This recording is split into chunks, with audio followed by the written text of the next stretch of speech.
ఎంత మంచి ప్రాంగణంలో గుచ్చలు గుచ్చలుగా మామిడి పళ్ళు, ఇదిగో పనస పండ్లు. పనస పండ్లు అయితే ఓయబ్బా ఎన్ని ఉన్నాయి చూడండి అసలు. అమ్మో, చెట్టు నిండా కాయలే. అదేవిధంగా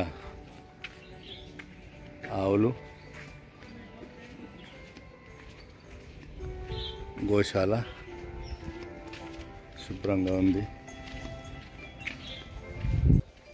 మధ్యలో కూర్చోవడానికి మంచి ఏర్పాట్లు, అక్కడక్కడ విశ్రాంతి తీసుకోవడానికి అనేక రకాల మామిడి పండ్లు చూడండి గుచ్చలు గుచ్చలుగా అవుతున్నాయి. మాకు తినే అదృష్టం లేదు.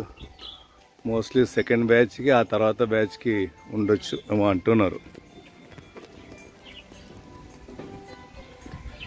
పనస పండ్లు చూడండి ఎంత గుత్తుగా ఉన్నాయి అసలు. పాప మామిడి పండ్లు కూడా ఇవి కోసే పండ్లు అనుకుంటా, ఎంత గుచ్చగా ఉన్నాయి. నెత్తికి తగులుతున్నాయి, నడుచుకుంటూ పోతే నెత్తికి టుక్కని తగులుతున్నాయి ఇట్లా.